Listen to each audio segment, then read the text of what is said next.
Today we have a 2004 Dodge Ram 1500 with a 5.7 Hemi. The customer says after they drive it 15-20 minutes, the front brakes squeak really bad, and you can see it's got some brake dust in the front. So we're going to go ahead and replace the calipers. We're going to show you where they're located, how to do it. Okay, first thing we do is remove the tire. We're using a 7/8.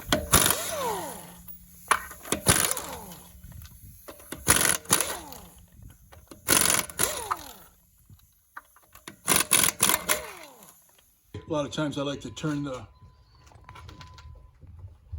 tire this way so you can get at the caliper easier. Okay, next thing I do, I'm going to remove these two 13s back here.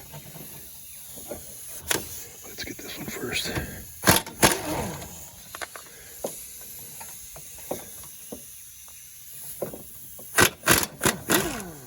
Now we got the pins out, of course. Now we just got to pull this out, which it should just slide up, hopefully. It's a little stuck because the calipers aren't working properly. So we can always reach in there and push the puck back a little. Help it release. And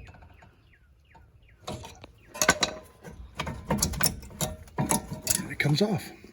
Now you can see how this rotor's falling like this. That is why I like to put a lug nut on it like that to kind of hold it in place.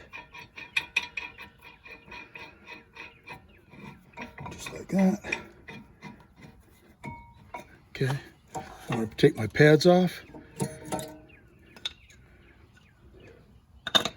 And last thing we do is take our caliper bracket off with these two. Now we're going to use the 13/16 to take off these two caliper bracket bolts.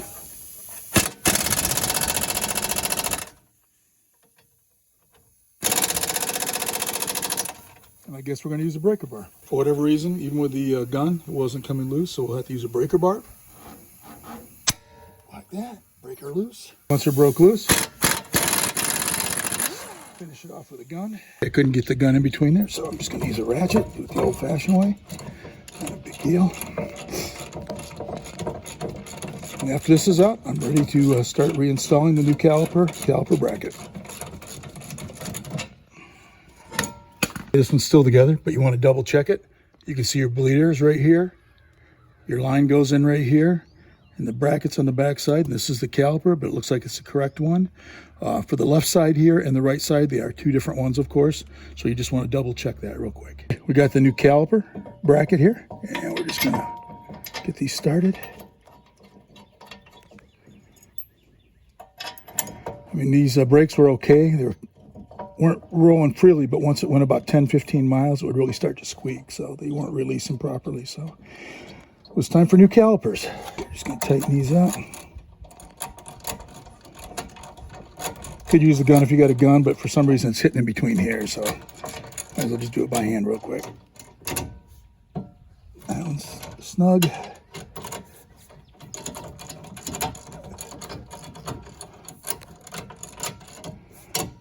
Okay.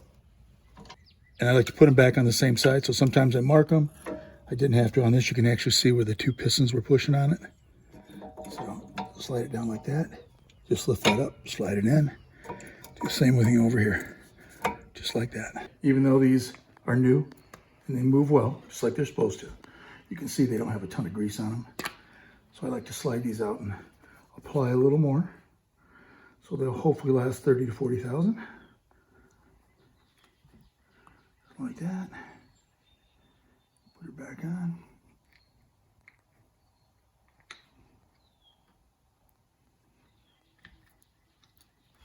Just like that. Same to the other side.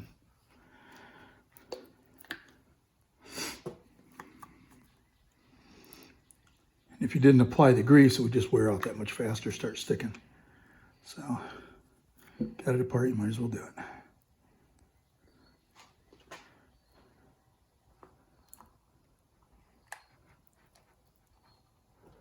Okay. You see how this has got a hook on it? That's got to go down in there first. And it falls in just like that. Wiggles around up here until you feel it start. That one's going. Install the other one.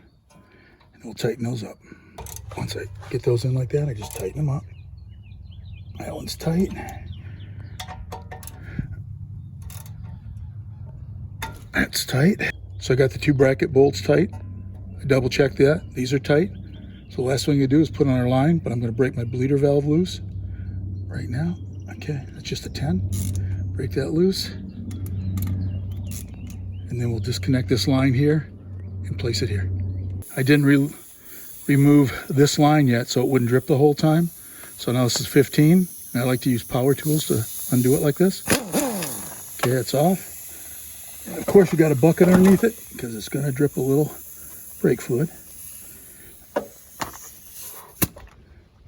I don't use power to put it back in. You hold it up, and what you got to do is make sure that both of these washers, brass washers, are off this side and the other side, because they're going to give you new ones with a caliper.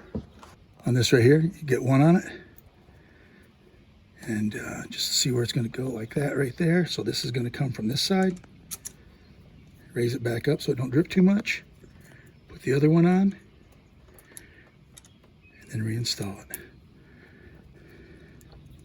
Just like that.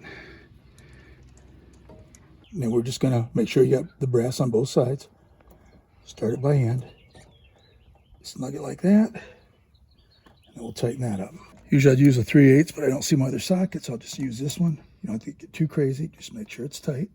Okay, it's tight enough. The last thing we're going to do is open this up and wait for it to gravity bleed. If it doesn't do it that way, I'll have to have somebody pump the... Oops, already that was fast.